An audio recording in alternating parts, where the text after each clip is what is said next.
mình gặp anh Mark, ảnh là CEO của công ty tài chính của cái dự án đó, dự án mà nãy trên cả tỷ đó, thì ảnh là công ty tài chính, một trong những cái team member của chủ đầu tư đó để gọi vốn.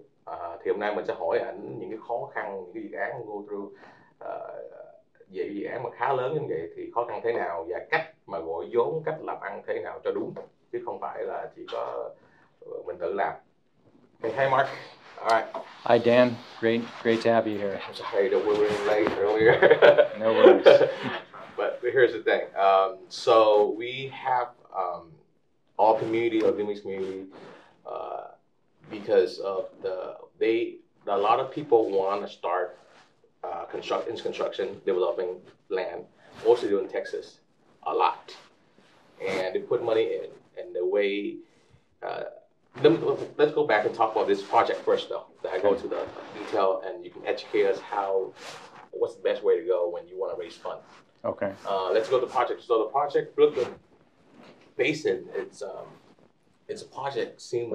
I lived here for 30 years, so in the Bay Area, so I know it is really hard to have that kind of project or have that kind of land right there, correct, right at the bay. On the San Francisco Bay. On the San Francisco Bay. Yes. So how do you guys get the project? How do you even start something like that? So you mentioned Texas as well, and the land constraints here in the Bay Area. Mm-hmm. Yeah, very tough barriers to entry for developers in the Bay Area. Mm-hmm. And in fact, when outsiders come to the Bay Area and want to develop here, they have to buy their way into the market, and they end up overpaying. And those are the projects that end up failing. Right. Because this project here, the entitlements were started back in the early 2000s, right. And stretching some back into the late 1990s. The developer, Signature Development Group, Mike Gilmetti, my business partner, Stephen Kay, has known him for 20, 30 years. Mm-hmm. And so he took this project and spent many years, over a decade, getting it entitled, mm-hmm. just so that it is now to the point where it's at. It's been entitled. A lot of the horizontal work has been done, and now they've gone vertical on several parcels, so you're starting to see a lot of community there. It's mm-hmm. still a construction site, mm-hmm.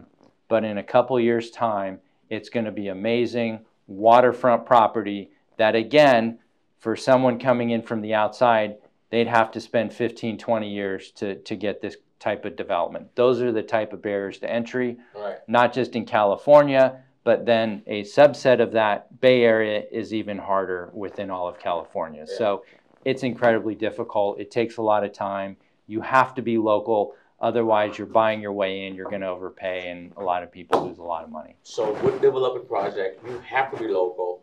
And I'm sure a project like this is the paperwork, the entitlement, the hearing, the approval, the permits, all that stuff. It takes a lot of political influence. Absolutely. To do something like this. And it's how hard it is. I mean, for some companies it's easy because it's there already. For how hard it is for somebody from the outside or somebody want to do something like this, it's really tough, right? Maybe the chance of getting zero to get approved if you don't have any political or partner with anybody with a political. Yeah, absolutely. Because entitlements here in California are all local. Right. You need the local city council to approve things.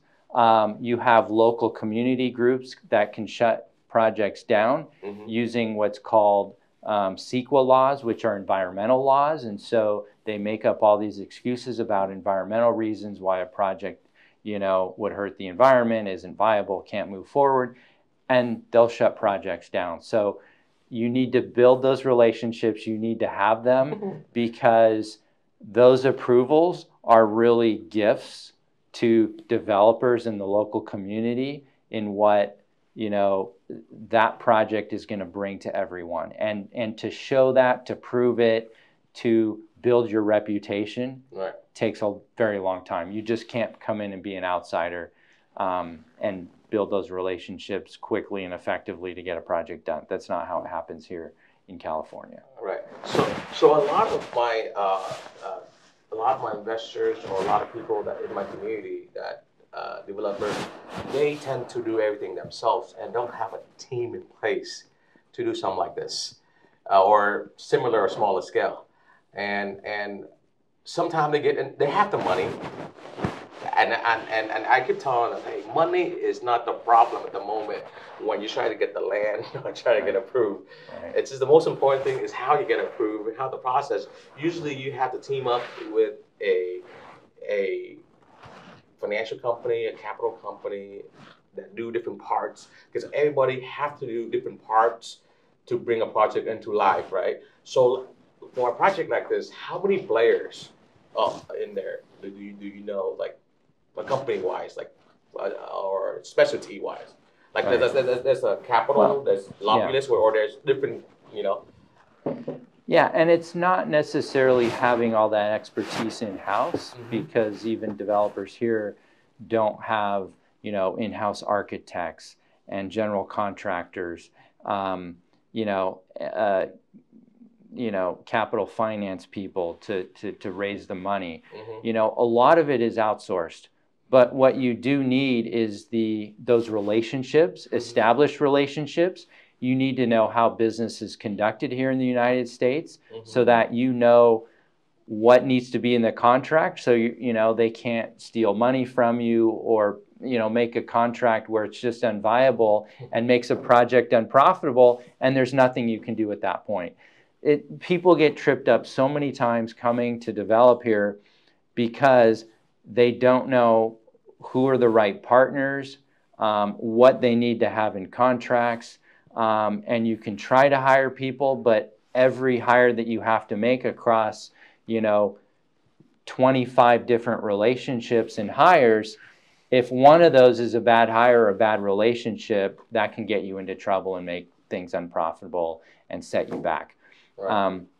So there's those aspects. I think too, just the different economics of developing in California versus other places, right? You can't pay as much for land here as you can elsewhere because there are regulatory costs, there's taxes, there's fees, there's higher wages that you have to pay if you're required to hire union workers, right? And so while you may have willing workers at this hourly rate, you're going to have to pay double that because there's a union requirement. And again, that goes to the local politics and everything else. These are just examples. You know, there are over 100 ways you can be tripped up in a project. And for someone to come in, you're going to have to put in the time here to develop the relationships, expertise, and that takes decades. Right. You can't just walk in and do it yourself. You need a local partner or or a local, or outsource it and JV with someone, but you need local expertise. So basically, the whole point is local expertise and leverage people, network people, experiences that in the local already, willing to give up equity or something like that. Because a lot of people, I know my community very well, and some of them really tough to give up my equity. They think most of my people, or not my people, but Vietnamese or Asian alone, they already tackle everything themselves. Right. And one other aspect is the raising fund side, because I know that's your company. Can you talk more about your company? How you can raise fund helping this project come to life? Yeah, absolutely. So my background is in pure finance. You know, I've worked on leverage buyouts with the large private equity firms out here on the West Coast. Right. I've been at a long-short equity hedge fund trading, you know, equity securities and debt. And then I was in a private equity group, a real estate private equity group within Farallon Capital here in the city, which is about a $30 billion hedge fund. Right. And so I've been on the finance side. We invested with a lot of developers and in development projects, which if you think about the real estate landscape, development and construction is maybe 2 or 3% of all real estate out there, right? You're replacing obsolete real estate and then you're growing the real estate stock, but that's it. You're not gonna, if you have a certain real estate stock, you're not gonna build 10% of that in any year. It's too much, right? So this specialty is very niche. It's very different from managing existing real estate assets, and that's one thing you have to ferret out, right? And my whole background has been on real estate development, construction, from the finance and investment side. So I know all the games developers play, all the games that lenders play, and you have to know that to navigate so you don't get tripped up. I stumbled into the EB5 industry. I thought it was, very exciting, a good asset class to be in. But coming from the traditional true institutional finance investment world, we started an affiliate company called Urbanite Capital about 5 years ago. And we raised over $400 million of non-EB5 capital and deployed that mostly in senior and mezz loans in real estate construction projects and developments. So very similar type of lending. There was a dearth of capital there, very attractive opportunity. And, we've made a lot of good money for our investors. And in fact, with the markets down, over 20% this year alone, they've done very well and, really outpaced the markets in what we viewed as a very conservative, boring asset class, making high single digits, but nevertheless, they've done phenomenally well compared to how everything else has performed out there. So we've taken an approach with our EB5 business to focus on the highest quality, larger, more institutional type developers and players out there, where we can protect the downside, okay, and have staying power. And so that's how we came across Brooklyn Basin. Stephen's relationship with the developer, very important. If something goes wrong, we can work with them. And it's a very good relationship, and we're all on the same page, and we know we're going to have good contracts in place, because at the end of the day, pieces of paper only go so far, and they can't protect you against, bad developers out there and people who aren't good people and don't know what they're doing. So that's important to us, and then focusing on just a select few high quality projects. And where that's come into play with Brooklyn Basin is with Urbanite Capital. We made 3 separate non-EB5 loans on that development at different times over the last 4 years or so. So we know the project very well, and that's been very complementary to what we've done with our EB5 investments there as well.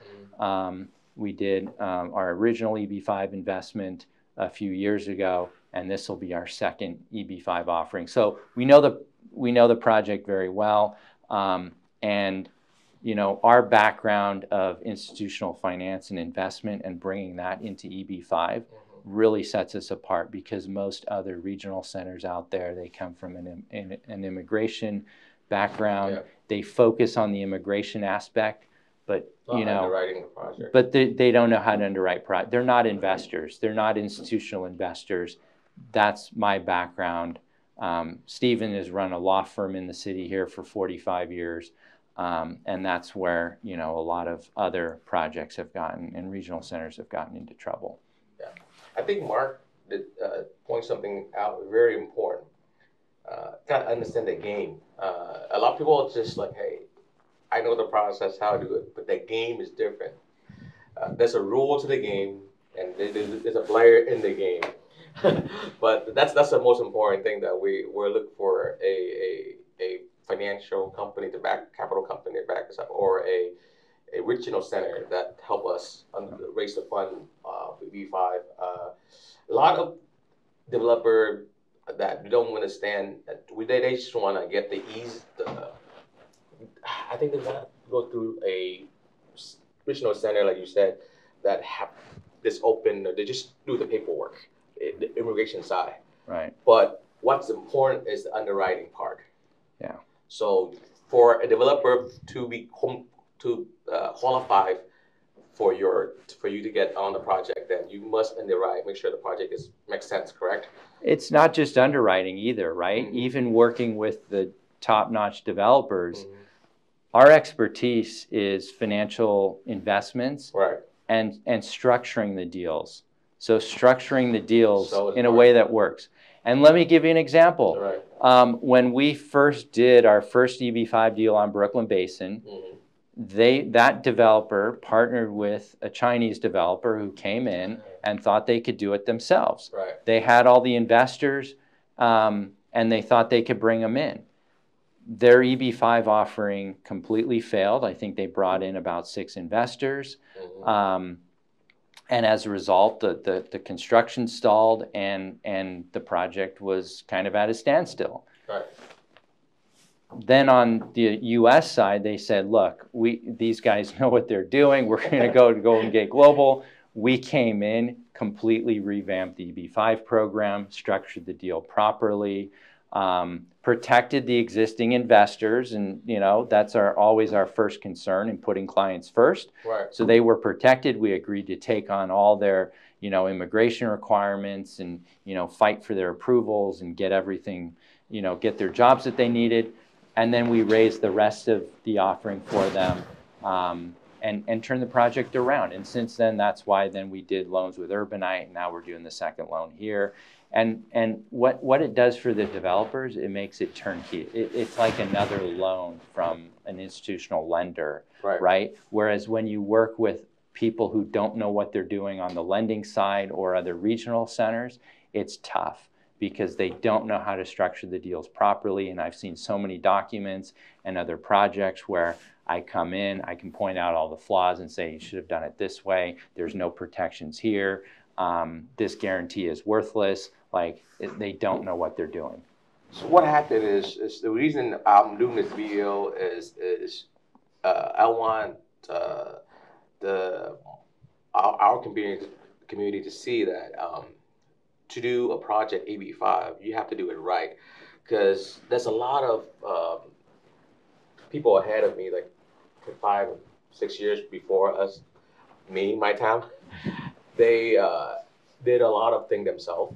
I don't think they're bad people, but they do a lot of things themselves. They raised fund not the right way to raise the fund, even EB5 fund. Some of them raised the fund just to buy the land, but so a lot of EB5 investors got into a risky project they don't even know about. Yeah, and land doesn't create any jobs. So if you're using the EB5 funds to buy land, you're already 3 steps behind the game. That's right. You probably already lost. A lot of people does that. So there's a bad rep. It's come out every time they talk to EB5. A lot of people don't know what EB5 is all about. All they heard is a scam, all this thing, blah thing. But I think EB5 is really great way to invest. Well, the scams are from inexperienced players. Right. I mean, a lot of people don't go raise EB5 thinking I'm going to scam these investors. No. It's just they find out they don't know what they're doing, or they get into a bad situation because they don't have the 2 decades of experience that I have. Right. Yeah. So it's not that they can't get there. It's just you have to put in the time. Right. You have to see a lot of deals. You have to be in the U.S. You have to see a lot of deals. And you can't just work on one deal, because then you're in the weeds. Right. Okay? You have to work on hundreds of deals over a career to really develop the skill and expertise that you need to do things at the level that we do things here. Right. So first, for someone to pick a investment, can you let me know what's the way to underwrite a project? Not to the point like this, to the deep, but in the surface, right? Just generally. Yeah, generally. Yeah, what do you look at? For an EB5 investors that want to go into, what the first thing to look at before they go too deep into the project? Because some of EB5 investors, or some even investors, they want to go to the job site or to look at the project themselves. Right. But now, put the money out or the resources to go there, is you have to pick the project to go. You can't go all of them because it's 50 states too big. Let me start. I think the first inclination is to take a project, jump in, and look at the financials. Right. Okay. sales prices, costs, residual profit, timing on sales, or whatever you need. But you can't do that without knowing the different project types, like the real estate types. Right. So you need to start back and say, okay, there's different real estate classes out there if you're looking at real estate projects. Okay? The safest being our project, like multifamily. Everyone needs a place to live. You're just renting it out. You don't need to sell these units. There's a chronic shortage of housing here in the Bay Area, so anything you build, it just fills up. So you go from the safest in multifamily to the most risky, which is de novo, large scale luxury resort. Okay, and then there's everything in between. Yeah. Okay. Now, the problem with de novo large-scale luxury resort, condos, timeshares, it looks nice. That's where people want a vacation. But from an investment standpoint, here's the truth on those deals. Most of them go bankrupt once or twice before they're viable. Right. Okay? Yeah. So from an investment standpoint, don't put your money in, these luxury resorts in exotic locations, 60-story towers, which, by the way, are the most expensive type of product to build because of all the steel. And so on a per square foot basis, it's just enormously expensive. That's where you want a vacation and maybe where you want to live. But an investment is something else. You want to look at your downside, okay? And so, office product is okay if you have a lease attached to it, but the reason why we don't do office for our EB5 deals is that you need more equity in those because you may have a period of 3, 4, 5+ years where you can't find a tenant, it's not full, and you need the time to wait that out in a market, especially today where companies are downsizing, working remotely, etc. Right. Now's not the good time to be in office, but we've always avoided it. So we're fine today because, again, it's not a good fit with EB5 because of the equity that's required. And then you just need a low-cost senior loan from a bank, and that's usually, it's much easier than going with EB5. So multifamily, residential, that's where we've spent a lot of our focus. It's a boring asset class. I mean, it's very simple. It's not that exciting. But if you go to it's a nice place to live. It's on the water. It's a brand new encompassing community with its own retail, restaurants, a grocery store, hiking trails. There's a lagoon where you can rent canoes. There'll be, you could dock boats there, things like that, a marina. So it's a great place to live. But the investment itself is very simple and straightforward. But, as Warren Buffett says, sometimes the best investments are boring. That's where you want to put your money. Where you want to spend your money and live might be a different story. But if you're looking to protect your downside, you can't go wrong with multifamily real estate in an area with high barriers to entry that takes 10+ years to get entitled and approved to even build on. Like, you have no competition around there. And so, that's why we like the project. Stephen has lived in San Francisco all his life in the Bay Area. I've been up here since graduating from business school at Stanford. And so I've been up here for, 20+ years now, about 20. You're from the Bay Area too? Or no, I'm from Southern California. Oh, yeah, you told me. You're in Garden Grove, right next to Westminster, which is, one of the largest Vietnamese populations outside of Vietnam. So that was right in my backyard where I grew up. So, but my point there is that, we know this area, we know all the developers here, and of all the projects we can pick in California, the Bay Area, this truly was the best one, and that's why we selected it as a project to go out and raise EB5 capital for. So it seemed like for your company, is you're very selective of project that you'll go ahead and you represent. Absolutely. You don't just present any class of real estate. except for something that's safe, like multi-family or something like that. Correct. Before we sign on to a project, we look at 100 projects. Right. Right? Most regional centers out there are looking for a developer that will have them.